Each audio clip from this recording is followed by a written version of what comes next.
Fox News alert, a surprise court appearance in the Mueller investigation this morning. The president's one-time personal lawyer pleading guilty to a new federal charge. Welcome back to America's Newsroom. I'm Sandra Smith. Busy morning, Sandra. Good morning. I'm Bill Hemmer. Michael Cohen admitting he lied to Congress, the Senate that is, about work he did on a Trump real estate deal in Russia. This apparently happened between January and June of 2016 in the heat of campaign for the White House. President Trump moments ago reacting to that news from the South Lawn, calling Michael Cohen a liar. It talked about his position, what he's trying to do, because he's a weak person and not a very smart person. What he's trying to do is end, and it's very simple. He's got himself a big prison sentence, and he's trying to get a much lesser prison sentence by making up a story. Now, here's the thing. Even if he was right, it doesn't matter, because I was allowed to do whatever I wanted during the campaign. Joining us now, Brett Baer, anchor of Special Report, to kick off the 11 a.m. Eastern Time hour. A lot has happened over the last couple hours. Brett, what are your thoughts? Well, first of all, nice job up there, steering all the trains that are coming in on this story. Listen, this is really something to hear the president push back so vigorously. He's often, that's how he approaches things. But you have now his former personal lawyer admitting that he lied to Congress when asked specifically about a project in Moscow and about ties and connections to Russians about that project. The president is saying his original statement, Michael Cohen's statement to Congress, is the one that's truthful. Cohen is saying, no, I lied about that, and he's obviously telling Mueller something because he's made a deal. So somebody's telling the truth and somebody isn't. How does that fit into the big picture? What we don't know are all the puzzle pieces. It does seem that after the president filled out the questionnaire with his lawyers and turned it back in to Mueller, that a lot of things have sped up since that time. I think that the timing is really about that. And it seems like it's all coming to a head, Sandra. Possibly, between now and Christmas, you could have something from the Mueller folks. There is constant questions about when this probe could eventually wrap. Some indications that it was nearing the end. We got reaction from Senator Mike Lee in the middle of all this morning, and he said this. I hope that it is wrapping soon. This has been going on for the better part of 2 years. And I want him to finish his work, and I think he ought to wrap it up soon. And I don't think anything about this latest development also necessarily indicates that the Mueller probe has to last much longer. That is the question. How does this change things, and will the Mueller probe still stay the course? It's the answer that we often start with, is we don't know what we don't know about what Mueller has and what he may have and how it's going to come out. We do know that the process is that he's going to file some detailed report, and right now that report goes to Matt Whitaker, the acting attorney general, and that's why you see some Senate Democrats pretty apoplectic about that possibility, saying Whitaker should not be in that role. It does not seem like the president is anxious to get Whitaker out of that position. It doesn't seem like there's a big effort to get an AG nominee in the works quickly.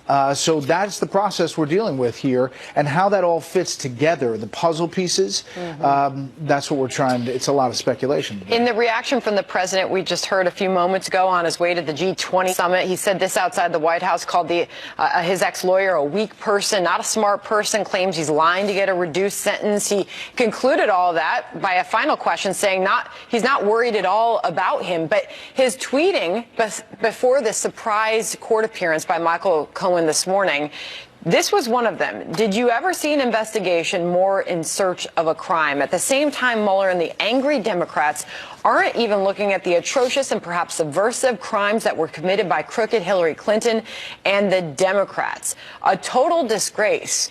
You just continue to see the president's frustration through all this. And here he is making this departure, major meetings with world leaders. He confirmed just now, in other news, that he's meeting with Vladimir Putin for certain. When he's irritated about something, he lets you know. And the filter is kind of right there on Twitter, and he has made that clear. Why? Why, is he under attack, and why, does he feel compelled to go after Michael Cohen? He says he's a liar. Somebody's telling the truth, and I think eventually we're going to find out. The bigger news out of this is the substantial news of the meetings that are happening on the sidelines of the G20. I mean, the fact that the Russian president and the President Trump are meeting, in the background of all of this is going to be a big news event after Helsinki and what we saw there, how that all comes together after Russia's actions in Ukraine, and perhaps more importantly for the economy is the meeting with President Xi and whether some deal about tariff, no tariff, and Chinese goods is going to happen. That affects the world economy. This, we are trying to piece together, pieces of the Rubik's Cube to get the colors to be on the same side. I mean, that's moving markets right now, what the president just said on that. And most of the questions that he fielded were obviously on the Cohen news this morning. But markets are moving to session lows on this. China, what we have is billions of dollars coming into us, tariff taxes. I'm open to making a deal, but I like the deal we have right now, the president said on China. Very firmly speaking there, ahead of the meeting with President Xi. A lot could come out of this. I mean, this is going to be a busy couple days for the president. It will. And I think that those meetings in particular are the two newsiest so far. But there are a lot of topics on the agenda for all those world leaders in the wake of what we're seeing with Saudi Arabia, Iran's actions, what we're seeing in France about climate change. I mean, there are all kinds of issues. But the two meetings with Russia and China are the newsiest. I think that you're going to see a lot of focus on what he said about Michael Cohen and speculation about what Mueller has or doesn't have. But we don't know what we don't know, and we'll report it as it comes out. And hopefully you'll know a lot more by 6 p.m. tonight. Special report with Brett Baer. Brett, thank you very much for your time. And by the way, on Putin, the president just said I will probably be meeting with President Putin. Good time to have that meeting. So that is a big deal. Like Saturday morning as well. in Argentina, you're right. Then Saturday night with the Chinese leader. Brett, thanks for that. Catherine Herridge, back to you in Washington. What you gathered over the past 30 minutes, Catherine? All right, Bill. So I just want to kind of set the table here, because what we know now from this guilty plea or this new agreement with Michael Cohen is that there's a central document that kind of lays out the facts. And it's this 2-page, I have a draft of the summary that was provided to the Senate Intelligence Committee in August of 2017 about this Moscow real estate project.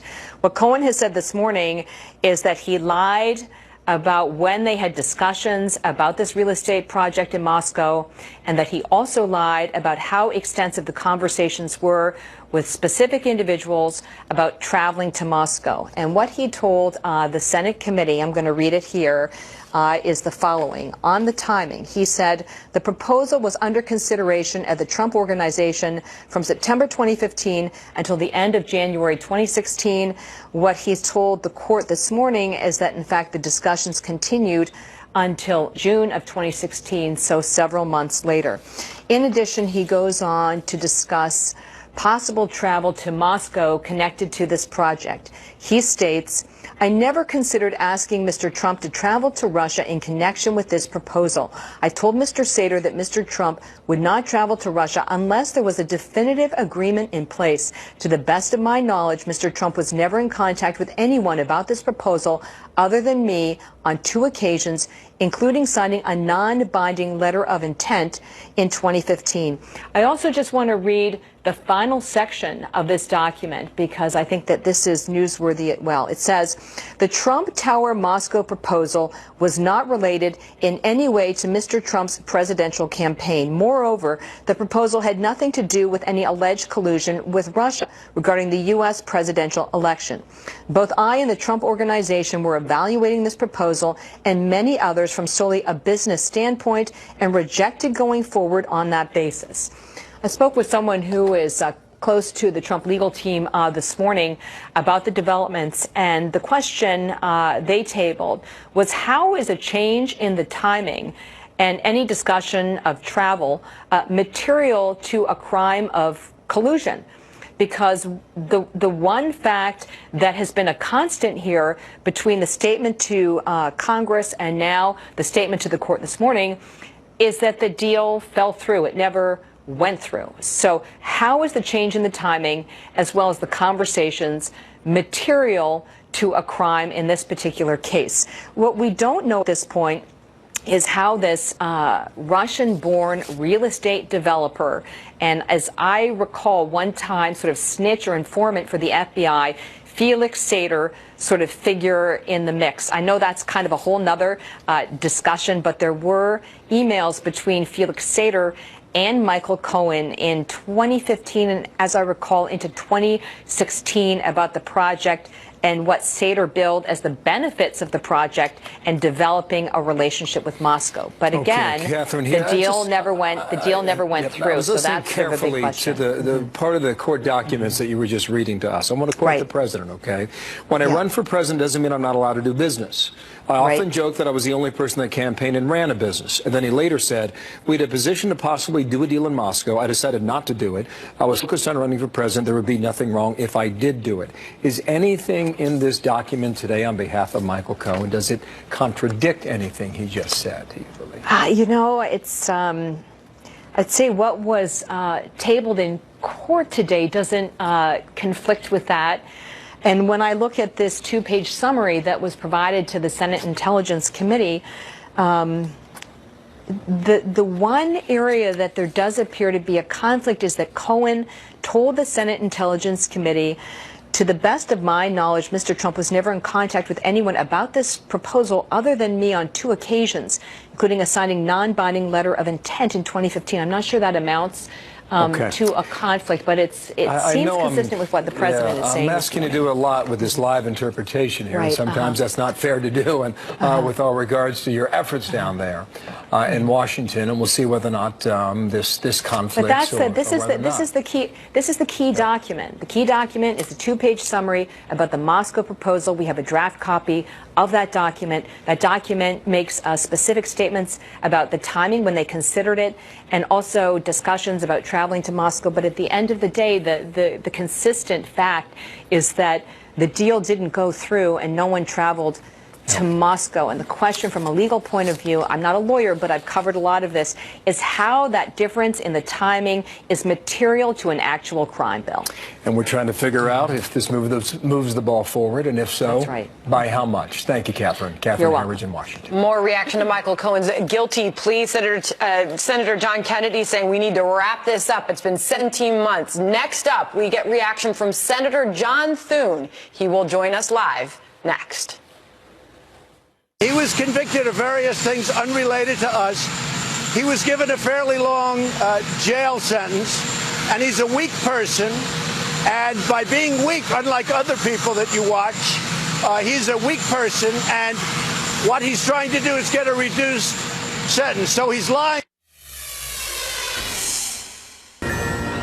My biggest concern in terms of the Mueller investigation, let's get it all wrapped up. And it looks to me like there's some movement in terms of, I don't want to tell Mr. Mueller how to do his job. He doesn't need my counsel on that. He seems quite able. But we do need to wrap it up. It's been, 17 months now, and the American people are entitled to know what happened. There was Senator John Kennedy reacting to the news this morning, and now Senator John Thune joins us. Senator Thune, thank you for coming on the program this morning. You've had a couple hours now to digest this. What exactly does it mean to you? Michael Cohen, the president's former personal attorney, pleading guilty to making false statements, the first charge in the Mueller probe. Well, I think as you've been reporting on this morning, Sandra, it's a little early to be drawing any clear conclusions about any of this. I think there's a lot of information that needs to be acquired before we can do that. But as the president pointed out, I mean, he thinks that Michael Cohen is obviously trying to make a deal, and in his own self-interest to do that. And I don't think at this point that there has been anything that in any way changes the landscape, so to speak, where the president is concerned. And he's argued all along there wasn't any collusion on the part of his campaign team or his administration with Russia, and I haven't seen anything that disproves that. Senator Kennedy just said it's been 17 months. Let's wrap this up. Senator Mike Lee was on our program when this news was breaking, said a very similar thing. How much longer do you think the Mueller probe has to go?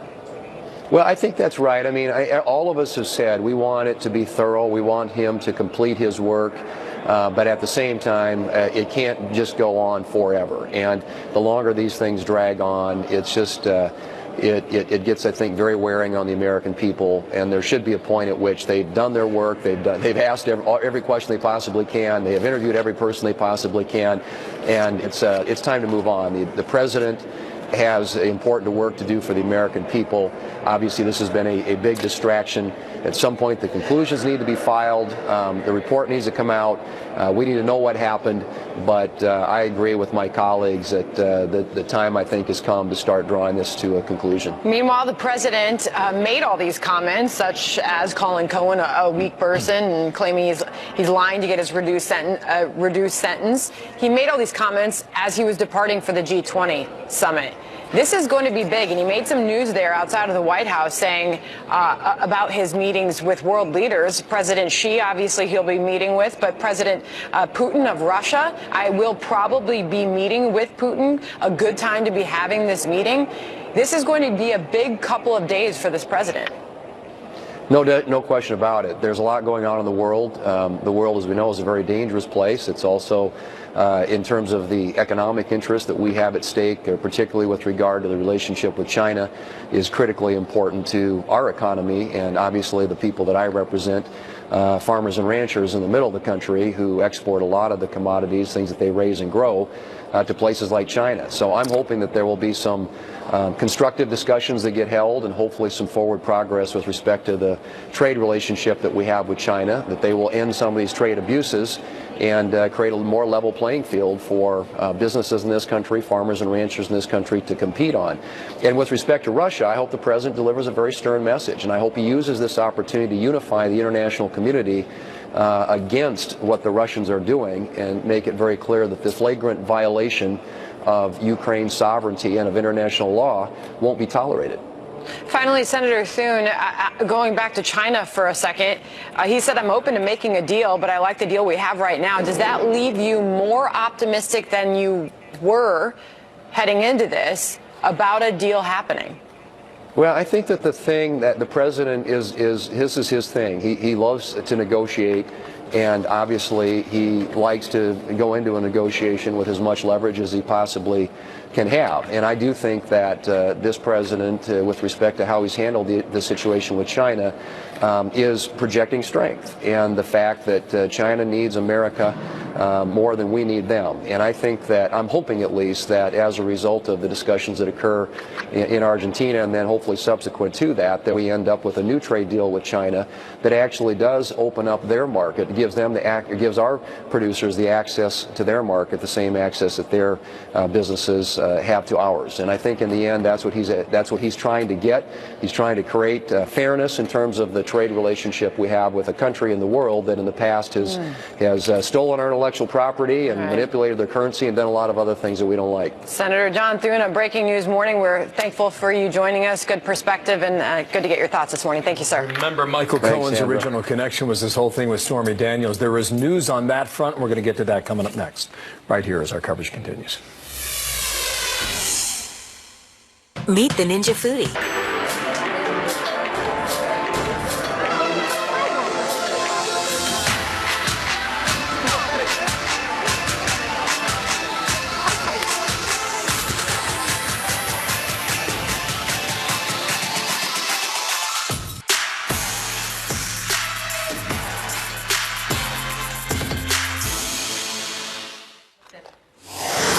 Fox News alert right now. Michael Cohen, apparently before this judge, caught everybody by surprise. He was supposed to be in court 2 weeks from now for his sentencing. That's all changed. Howard Kurtz has been watching this from Washington. Howie, good morning to you. Just want to remind our viewers that part of Cohen's connection, being a longtime attorney for President Trump, is that he apparently settled these payments with Stormy Daniels. And the relationship with Stormy Daniels and her attorney, Michael Avenatti, apparently is more stormy than we thought before. There was news on that today. Just tie that in there, Howie. Well, it was in Cohen's first potential trial where he pleaded guilty. A lot of it had to do with his New York taxi business, but also to making the hush money payments to the adult film star Stormy Daniels and saying that he did so at President Trump's direction. This has nothing to do with the plea today. Now Stormy Daniels has put out a statement, which I know you're going to read, expressing unhappiness with Michael Avenatti. Let me say with my customary understatement, this has not been a good month for Avenatti, who had fantasies of running for president. He was arrested on charges that he disputes, domestic abuse against a girlfriend. That led Stormy Daniels to say she might drop him, and then this latest development. Okay, so here's the statement from Stormy Daniels. Here it is. He has spoken on my behalf without my approval, she says. He filed a defamation case against Donald Trump against my wishes. He repeatedly refused to tell me how my legal defense fund was being spent. Now he's launched a new crowdfunding campaign using my face and name without my permission and attributing words to me that I never wrote or said. I don't want to hurt Michael, but it's time to set the record straight, end quote. I don't know where the relationship goes, Howie. Here's Avenatti's response. I am and have always been Stormy's biggest champion. I have personally sacrificed an enormous amount of money, time, and energy toward assisting her because I believe in her. I've always been an open book with Stormy as to all aspects of her cases, and she knows that. How we go from there?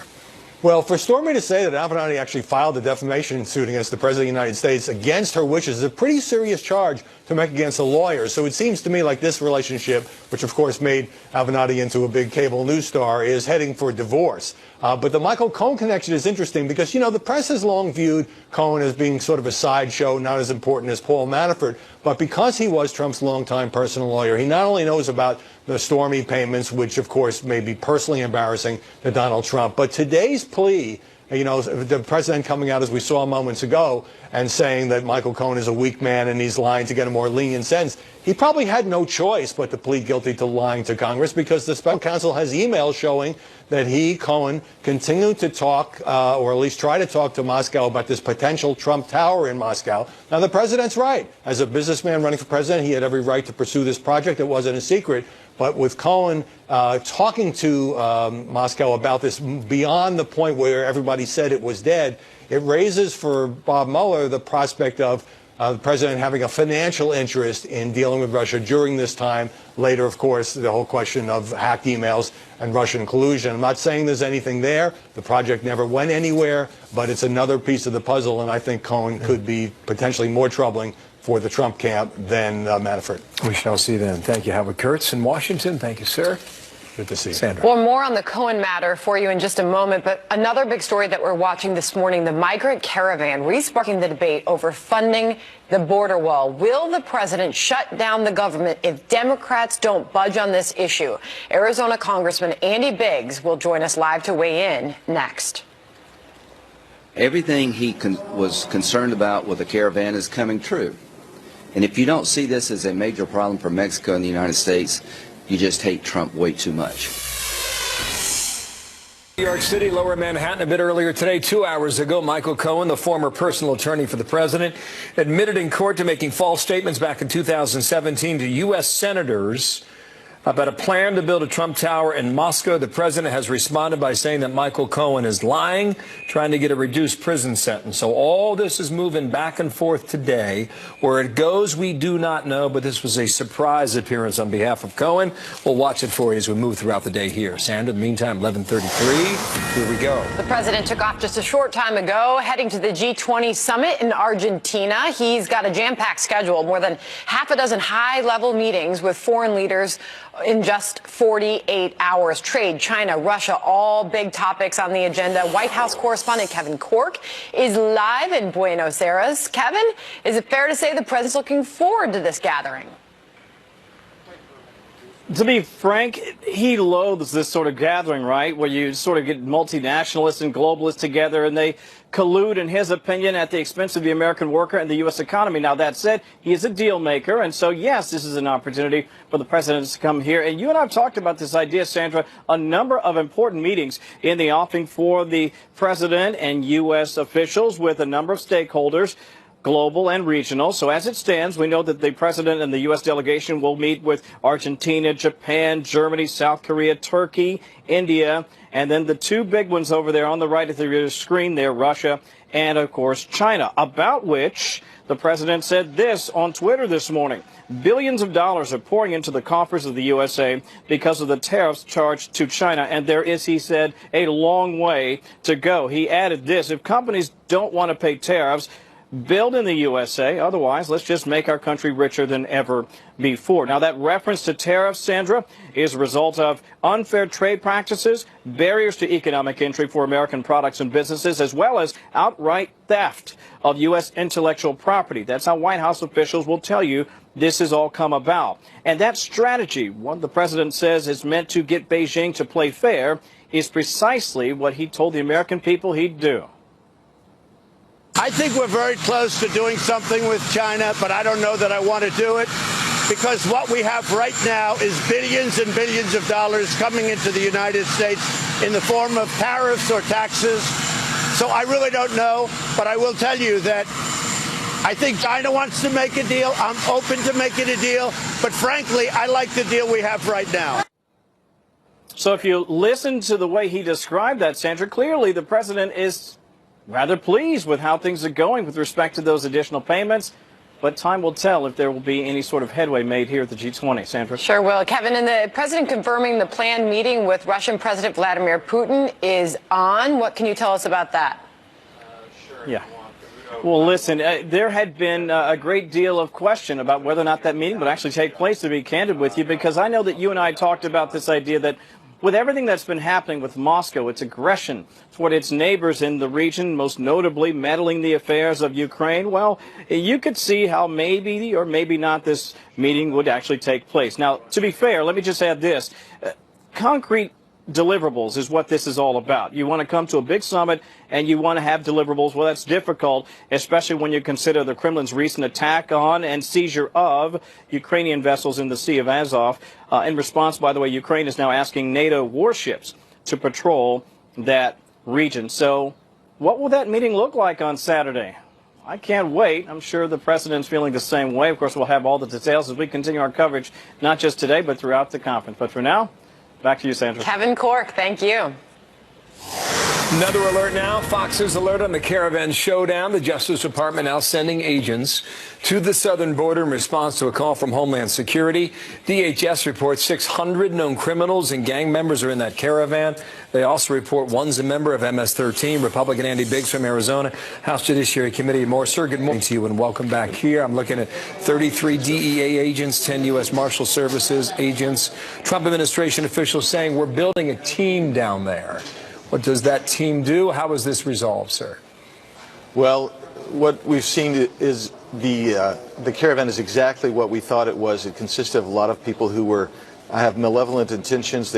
You've had 600 people arrested last weekend in Tijuana, over 120 arrested. DEA is going down there because so much of this is involving drug interdiction as well, which is why we've talked about a border barrier and security, is because we're seeing human smuggling, but also drug trafficking. And they believe that there's significant numbers in this caravan who might be trafficking in drugs. That's why you're seeing DEA go, U.S. Marshals to transport people who we arrest. No. Your colleague, Anthony Brown, soundbite number 2, guys, here was on with Sandra a bit earlier today. And your colleague in the House there on immigration, he's looking for a bigger, more thoughtful deal. This is what he said. I think Democrats are willing to talk about enhanced border security, whether it's nominal physical barriers, whether it's more human resources on the border, but a $5 billion wall just isn't going to cut it. Border security is an American issue, not just a Democrat or Republican, but so is comprehensive immigration reform. Well, I don't know how much more money they do on this, if they do it at all, sir. What's the outcome? Well, we need $25 billion. That's just the bottom line. If you ask for 5, you're already hearing Anthony here saying they want somewhere south of that significantly. And the reality is they want comprehensive immigration reform. There were some bills up there that looked like comprehensive immigration reform earlier this session that really didn't get the horses across. And I think that's the problem, is that you end up weighing this stuff down with so many things that some people like, but a lot of people don't like. And maybe what you need to do is, how about a border security, border wall bill that's individual, that's clear, that's transparent. We can see who wants border security and who doesn't with one bill. And I think that's the way we should go. And then we can take some of these other issues as they come. Well, sir, thank you for your time. I've got a lot of breaking news today. Thank you, Andy Biggs, Thanks, Bill. Republican from Appreciate it. Arizona. Thank you. Breaking news The president tweeting on board Air Force One, of course, on his way to the G20 summit, just tweeted out about that upcoming meeting with Vladimir Putin. Based on the fact that the ships and sailors have not been returned to Ukraine from Russia, I've decided it would be best for all parties, he writes, concerned to cancel my previously scheduled meeting in Argentina with President Vladimir Putin. I look forward to a meaningful summit again as soon as the situation is resolved. The president tweeting this just a few moments ago. Let's go back to Kevin Corke in Buenos Aires, where you await the president. It was about a week or so ago. Well, literally, you and I just talked about this, right? It seemed a fairly difficult deliverable when you consider everything that Russia has been doing, its aggressive posture. By the way, not just with Ukraine. We've seen it with Crimea. We've seen this play out with Georgia on a previous occasion. And so this idea that you would meet with President Putin, knowing full well that you have this conflict with, by the way, a U.S. ally, Ukraine certainly is, it just doesn't pass the smell test. This does not surprise me at all. What may surprise, I think, some people is that it took until now for the president to make this announcement. So we have just learned, as you pointed out, Sandra, on Twitter, the president has at least for now canceled his G20 meeting with Russia's President Vladimir Putin. Subject to change, I would always add that, because you never know. It's fair to say that, Kevin. Like this, they could be very fluid. It's fair to say that, Kevin, as the president was departing, which was, gosh, just about a little over an hour ago, as he was talking to reporters at the White House, he said the meeting was still on then. So just over the past hour, he has changed his mind. Yep, absolutely right. And I'm not surprised because, again, it doesn't really have the right look, right? You're going to meet with this guy knowing that his government has been engaging a U.S. ally in a very aggressive manner. And so this doesn't surprise me, but what might surprise some folks at home is that it could change again, Sandra. You and I have watched this happen before. The president can be unpredictable. And we'll have to wait and see if something changes between now and Saturday. But for now, back to you. In one of the president's most recent interviews, remember, Kevin, he said, I don't like that aggression, referring to Russia. I don't like that Russian aggression at all. That's right. And threatened to cancel this meeting with Putin. Then it looked like it was on, and now it is off, according to the latest tweet from the president. Kevin Corke, thank you. Got a little bit of leverage, too. If Putin wants to have that meeting, he'll release those Ukrainian sailors and ships, and we'll see whether or not that happens over the next 48 hours or so.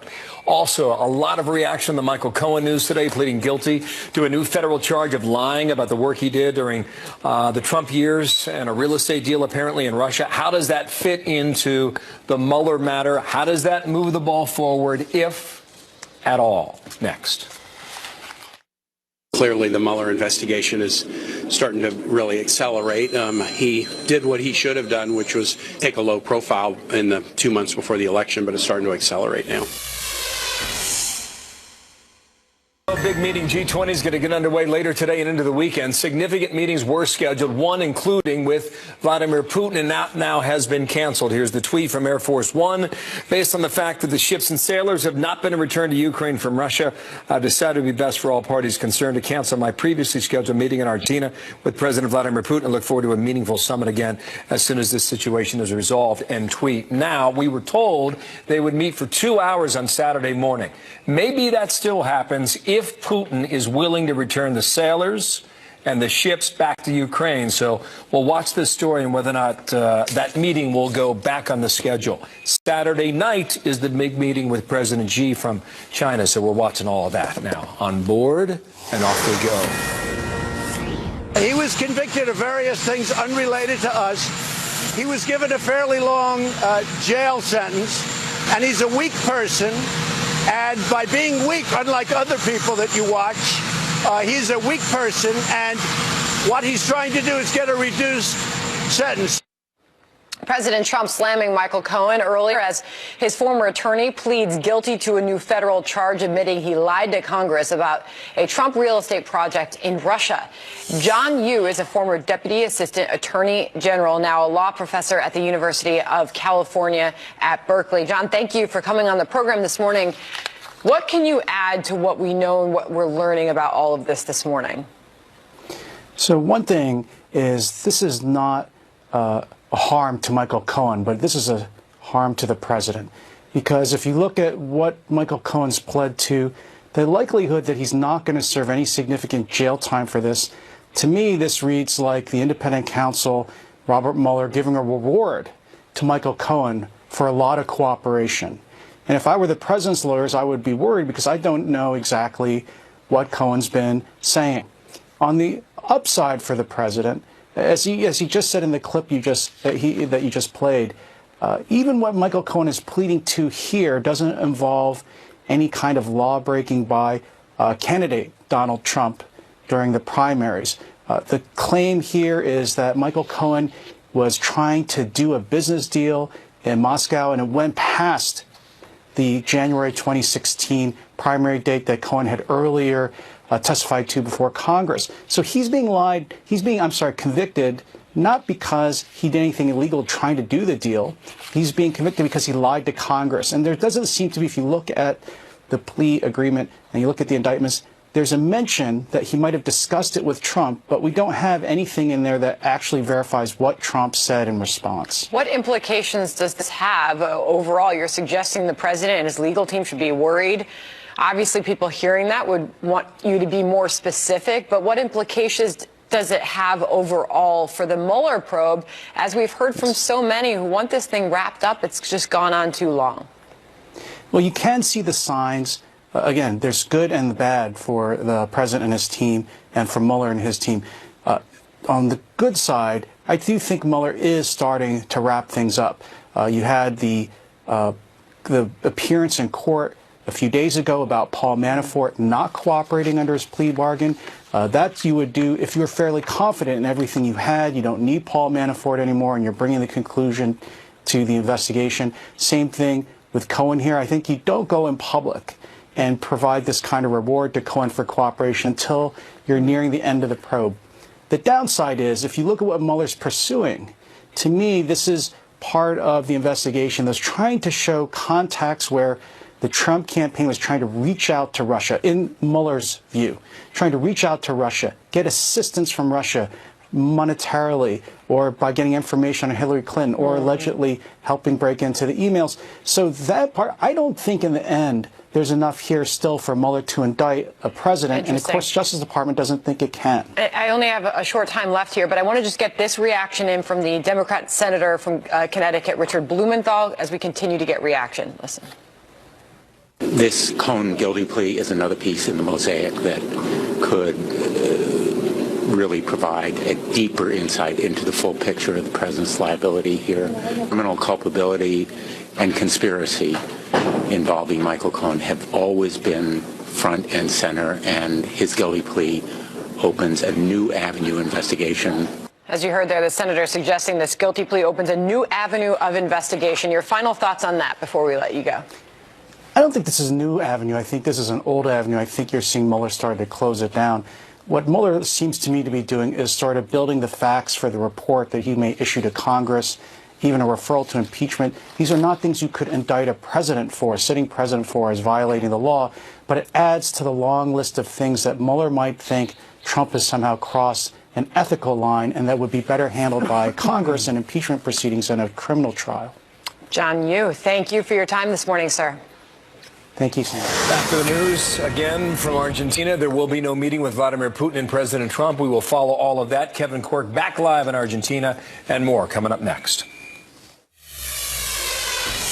This all goes from here. What happens next? Still a lot of questions, a lot we don't know about all this. What we do know is that the president made those comments on his way to the G20 summit, and he made other news on China about a potential deal, on Russia, the meeting with Vladimir Putin. He said it was on then. He has since tweeted on board Air Force One that that is off. So a lot has changed over the last few hours. There's going to be a lot of news, too, out of Argentina over the weekend. Whether the Putin meeting happens or not, we'll wait and see on that, whether it goes back on. And we do know the Chinese leader will sit down, and there's a ton to talk about. I mean, you just think about John Bolton's quote from yesterday about the Putin meeting, if it happens, security, arms control, regional issues, and certainly that deals with Ukraine. They haven't sat down since Helsinki, and you know what came of that. So the upcoming, not the meeting with Vladimir Putin, upcoming meeting with President Xi will obviously be key on anything that comes out on trade. But the news continues. Michael Cohen making big news this morning, that surprise appearance at a New York City courthouse. There he was leaving earlier this morning. We are going to have a lot more on this on continuing coverage on the Fox News channel. We'll be right back.